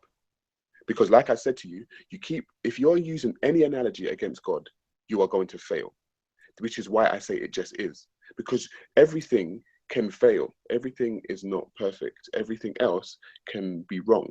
People keep telling me God can't be wrong. God is perfect. God is 100%. So any analogy that you bring to God is not going to work. It's pointless bringing one. So that's what I'm trying to say. So people need to stop doing this. No, so if you believe in something that's 100%, yet you can't prove this thing that is 100%, there comes a time where you have to humble yourself and just kind of quell your ego and say, you know what, it is what I believe, yet I can't prove it. Let me not assert it as a fact because I cannot prove it. You see, with Kalam, with myself, with Gabe's, with the rest of the other people who are African-centered, we give you what these people think, and we say, but this is just the way people think. We will not assert it as a fact. It's just our way of seeing the world. The Sikhs do the same thing, hang on, and the Hindus do the same thing. What you have to understand is only the Abrahamic religions which try to assert their belief forcefully most of the time as a fact, which they cannot do. And then you come up against people who actually break stuff down, and then Muslims get angry, or Jews get angry, or Christians get angry. And it's like, the only reason why you're angry is because you haven't humbled yourself and quelled your own ego, and your ego has just been exposed. All right, don't brush us with the same. Brother. Brush. Hold on. King, real quickly, because you made an interesting comment. I think a lot of our audience members may benefit from you by actually explaining this. You said you believe that the Quran is definitely from God based upon its credentials, or something similar to that. I'm just paraphrasing. Could you establish those types of credentials for our audience members so we can see if it's a rational, belief that you actually do hold? Now, what I'll do, because me explaining it, I'm not the best with words. So me explaining it, I'll probably do it injustice. But what I could do, I could post up a link in the chat. And if you want Kalam afterwards, you could post up into the description of the video that you'll probably upload on a channel, which will go through of the Quran by the Arabic miraculous nature of the Quran, going by the Arabic language. And that's why I'm convinced that it's the word of God. But I'll be probably do it injustice trying to explain it. But I'm happy to share as much information and material that I possibly can. Okay, my brother, real quickly. Definitely. I just want to know, do you actually read and understand and speak Arabic? I'm Arabic's entry level. So this is not like no shots to you. So I wanted to know, because you said in Arabic it's definitely a miracle. If you don't know the Arabic language, why would you assert that it's a miracle?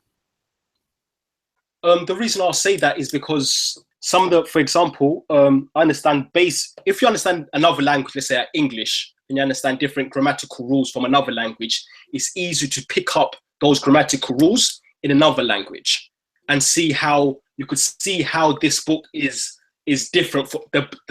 You could see how unique a different type of text is in a different language, for example. So, for example, don't expand it too much because I'll probably do it injustice. You know what I mean? So, just to touch on it very briefly, we could talk about rhetorical devices and how many actually fitted into a limited number of words. Man has failed to express himself like this in history. There's no recorded text of man being able to express himself with a large amount of rhetorical devices in a very few number of words, like the Quran has done. Yeah. So seeing this is like, whoa, like this is something else. And man has failed to put this forward. Man has failed to match this or come near to it. So this is just one of many things. You know what I mean? As I said, I don't want to go into too much because I know I'm just going to be bringing through information which I can't completely explain. just due to me being, you know, I have to respect for the knowledge. I can't explain something which I can't 100% do justice in explaining. But I'm very happy to explain, to share material from people who are qualified to explain this further. Yeah, definitely. And also, I've always been curious in knowing, you know, how broadly our audience members actually read. So have you read any of the classic literatures? Have you read any of, you know, Middle English literature? Have you read any literature around the world outside of, just say, the Abrahamic religions? I've read the Bible. I won't say I'm a heavy reader, to be very frank with you. In terms of me coming to a decision on what I believe in and what I adhere to, it's just really based on logic, really, to be very frank with you, and belief to a certain extent. I personally believe that logic could take you so far and belief could take you so far. So both of them are needed. Excellent. Okay. You know what I mean? Thank you. Thank you. Let's see. Where was the conversation going again? Let me just kind of mix it up, because I don't want to just keep on going back and forth like that. Is anybody else would like to add anything to the conversation? I'm sorry. I was speaking a little bit earlier, but my phone broke up. I would like to go back to where the brother was speaking on that we haven't established God as a fact, and I would have to say that he's correct. We haven't established as a fact, but I think it has been established based on string theory that it's more likely for there to be a God than not to be a God. It's highly more likely based on things in string theory like the quantum observer effect. So in order for a wave function to collapse in order to create the world we see today, there had to be observation take place. Now, in order for something to observe, that thing would have to be conscious. And therefore, we can see a foundation for why the ancients would have logically came to the conclusion there must be a God through string theory.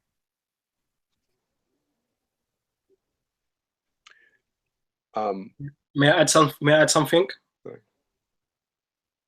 So I don't do a back and forth with Sarah, so this could go out to any of the Kemetic brothers what do kind of side with Sarah with the energy thing, is that, Sarah, you did mention that it is just is. So it just, energy just being is and having no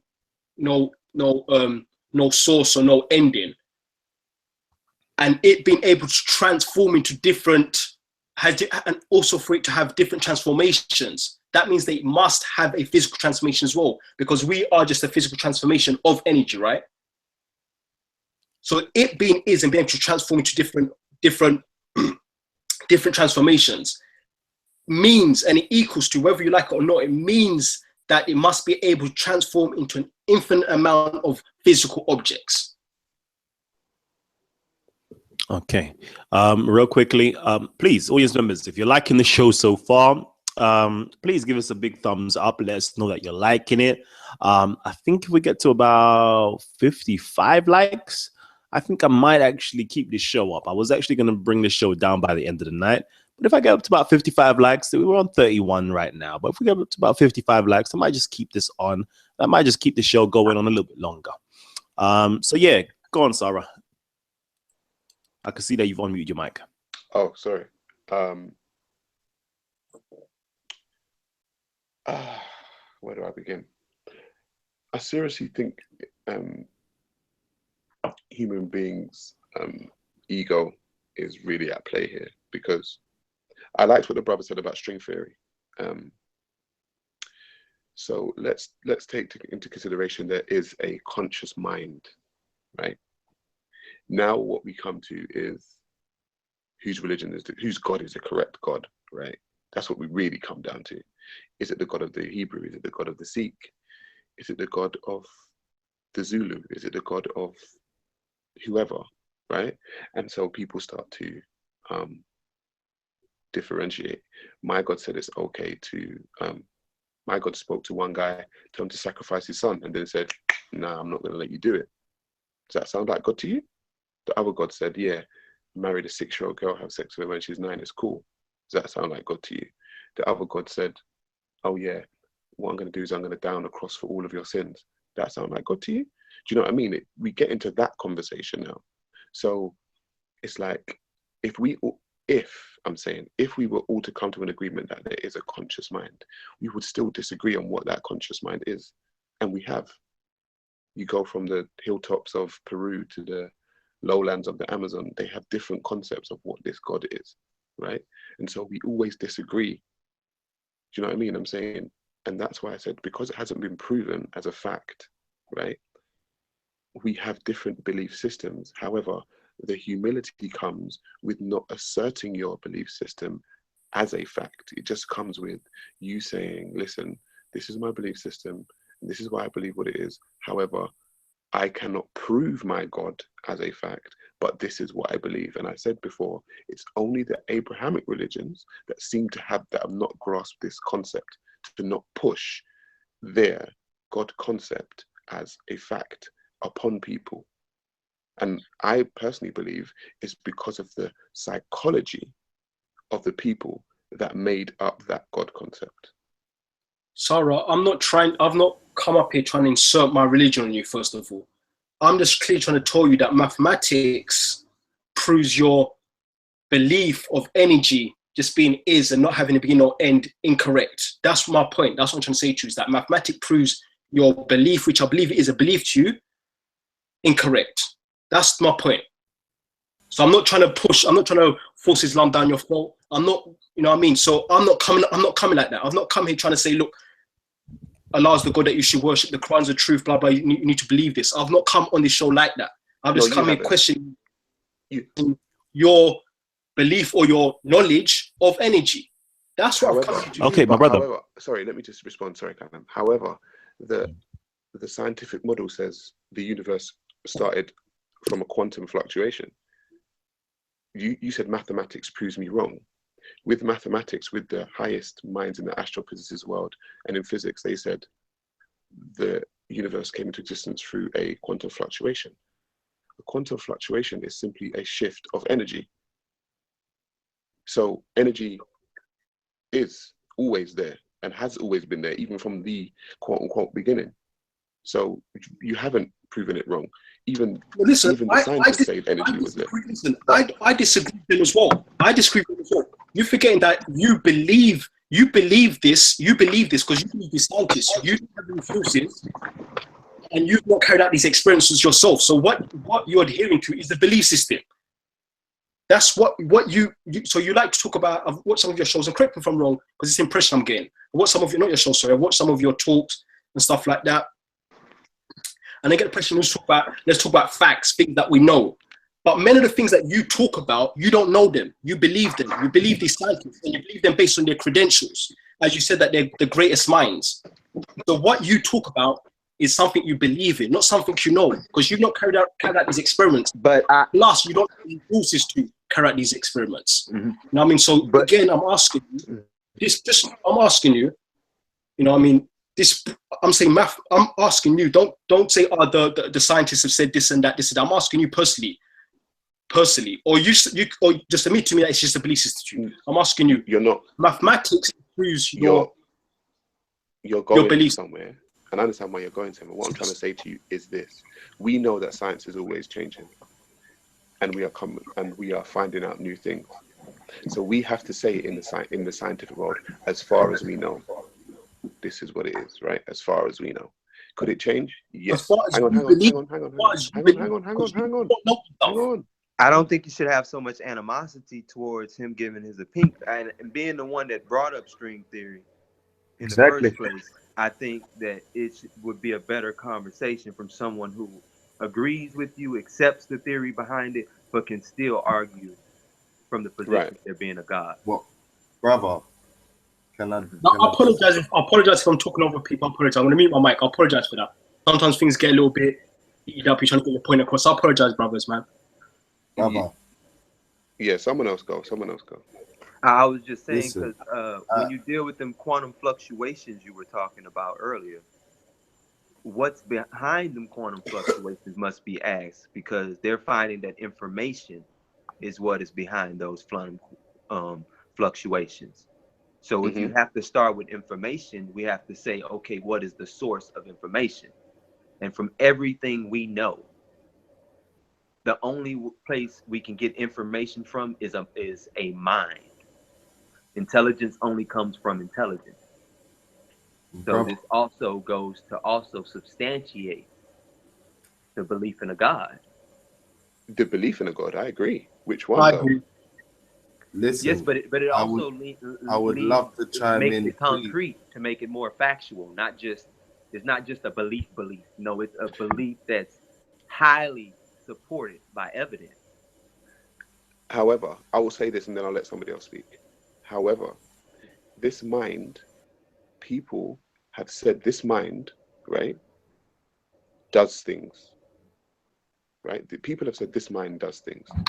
Depending on where you go around the world, people have said this mind says to do this mind says to do that mind says to do this.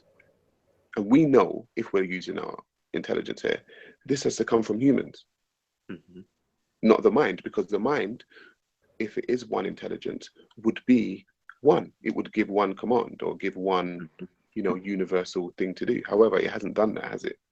So it must have come from human beings, is all I'm saying. Well, I think that you would have to back up for a second, because what you're doing is you're trying to blame humanity's imperfection on the argument for a creator.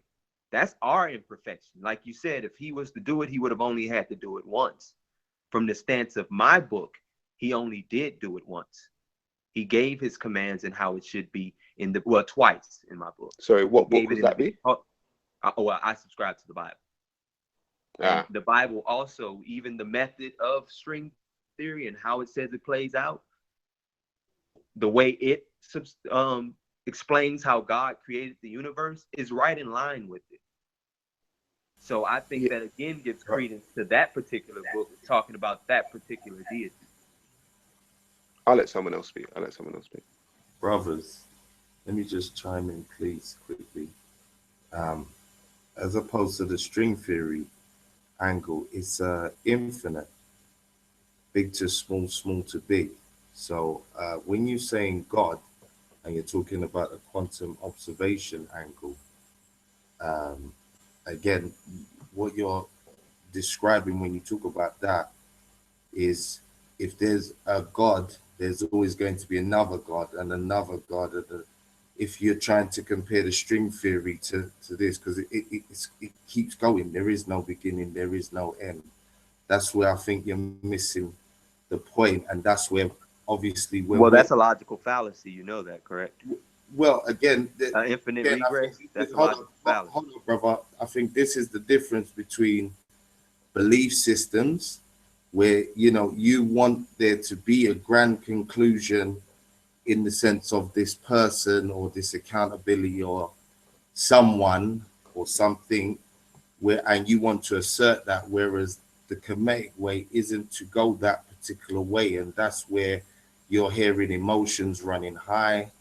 You're seeing this word belief get bantered around more and more. And again, when you want to talk about mathematics, it has no emotion.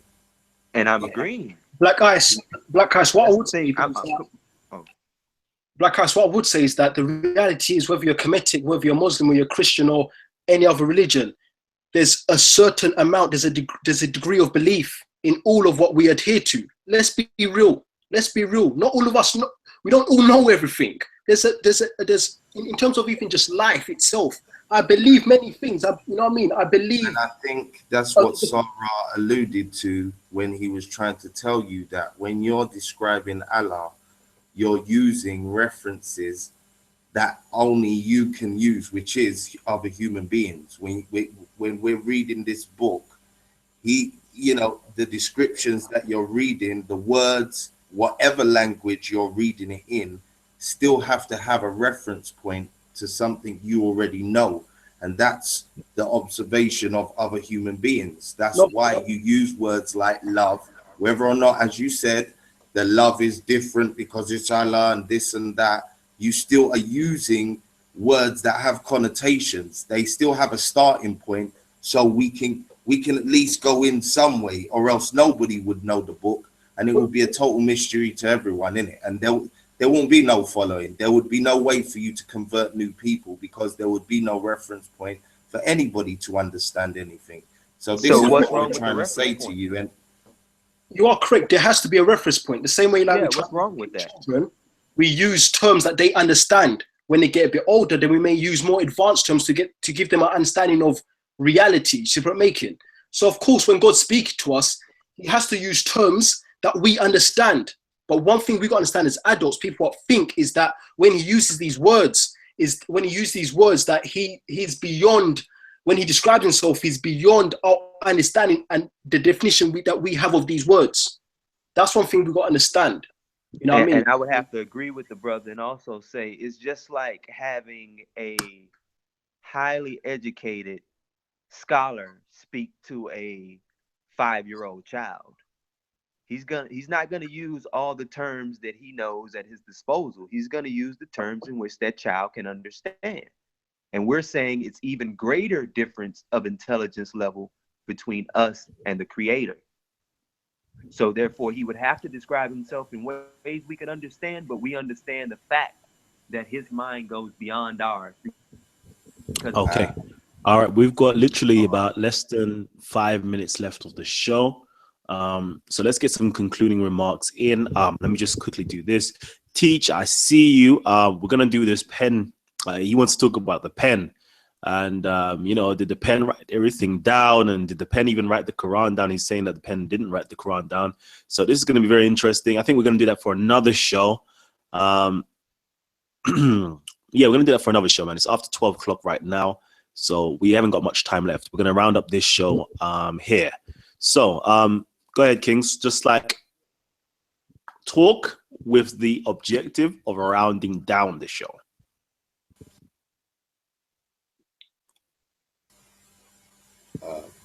Just to finish off what I was saying, to respond to the two brothers, again, if we're talking about the comparison between a professor and the God one, again, as Sarah said, it's not going to match up because you have come into this conversation with the prefix of already believing that God to you is a person, he exists. That's you. We're coming into this way, we're saying there's more variables to not balancing that opinion out. So we can't operate on the premise that this is a prefix in our head. It doesn't work like that. That's why we deal with energy. That's why we deal with nature.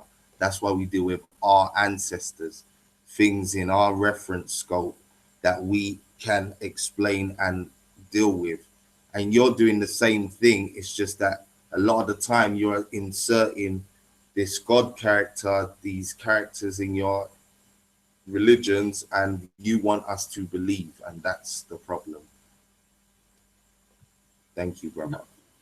Yeah, thanks for that. I'll just conclude the point I was trying to make throughout the whole discussion. By the way, it was a really good discussion. Is that I know and I admit I can't explain everything in my religion. I can't, and I've said that from the beginning. That's why my religion is a belief system. You know what I mean? Allah says the word believe. He calls people believers, not knowers. You know what I mean? So, but what I'm trying to say is that people are adhered to this, don't know what terminology to use. People are adhered to this energy kind of belief or knowing, or this Kemetic kind of thing. Like the kind of movement that some of you guys are pushing is that as well cannot be explained completely. So that itself is a belief system. You know what I mean? So what I'm trying to say is that there should be some kind of respect when we're talking about each other's belief systems, because we know that we can't both parties can't explain everything to the T. So sorry, I believe you would agree that you believe in energy, right? No, energy exists. You believe energy exists, but you believe energy is infinite. It's infinite. And you believe that's the word we put in it. Yes, it just is. Yes.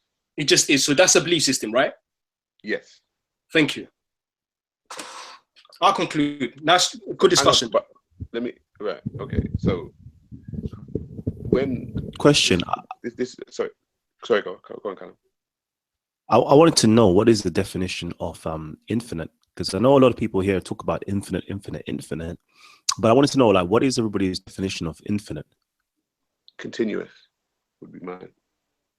Okay, because when I've always looked in the, I agree. when I've always looked, I've always seen it as something that is immeasurable, like something that cannot be measured. So I wanted to know that. Sorry? Something continuous can't be measured. Right? So now, because when we use terms like, for me, infinite, it really doesn't, it's such an abstract thought. You know, it may not have any grounding in anybody's mind. So I wanted to ask, is energy immeasurable? Is the amount of energy that's in the universe immeasurable, or can we actually measure it? Well, we haven't been able to measure it thus far. Let's say that, because they're still studying dark matter and dark energy. You know, there's a question mark. There's a question mark. But I need to go to bed, so I'm going to round down and round up, as you said. I feel like myself, I feel like when people get to string theory, when they get to quantum and they tie it into their God system, they are just trying to be smart, a very smart way to tie you to their book and their way of viewing things. And I've always said to people to not fall for people who are God book followers, but then try and use science or some kind of quantum or string theory, because what they're trying to do, they will get you to follow Jesus, right? Which is just a very human, or they'll get you to follow Allah, okay? Which is another very human characteristics. The bottom line is, right, it is what it is, okay? And so I don't fall for, bamboozlement of you sounding smart, anyone sounding smart and using string theory and quantum mechanics and all this kind of stuff, and tie me to a book. That does make no sense to me, because then you tie me to a prophet, a white man who had black slaves, who had sex with a 9-year-old, and then I'm like, hang on a minute, how did I get there? I was just talking about string theory. Do you know what I mean? I was just talking about quantum mechanics, and now I'm following a guy who's having sex with a 9-year-old. How did that happen? And you say, yeah, it's because you went into the string theory bit and that made sense. They tied you in and bamboozled you with the rest and tried to tie that back to it. So I don't get bamboozled by that stuff. There's no need for the jabs, man. There's no need for the jabs. No. There's no need for the jabs. I've got my own agenda, and I'm not trying to get my people tied into any God book system. So that's why I'm rounding up the way I'm rounding up. If you want to follow the God book, by all means, but I don't want my people following the God book. I won't want a bunch of people following a bunch of guys in white coats who, you know what I mean? All right, cool. What guys in white coats? Scientists, because a lot of you just adhering to what a bunch of scientists say, wholeheartedly. Like, I could say that as well about some of the things that you believe. So you're saying you're trying to push people away from getting tied down to books. But I could say that you may be trying to tie people down to a bunch of guys in white coats what change their mind every decade or so. No, but all right. No more responses. Nope. Sorry, I gotta be fair. I know. This is what I'm gonna say now. Okay, we've reached the end of the show. Just as getting excited, my computer is all going crazy. It's doing like some choppy thing. I don't know whether everybody else is seeing this on their own screens, but my thing can't handle it no more. So this is what I'm going to say. We're going to shut down the show right now, but everybody who's here live on air, you just stay where you are. The panel members, stay where you are, and we could discuss beyond the live element of the show. Thanks everybody for tuning in. Please hit the share button and the like button. Let everybody know that we've been live today. It's been exciting. It's been fun. And let's do this again, man. Tomorrow, hopefully, we can do some more shows if I've got some time. So yeah, peace. I'm signing out, man. Love.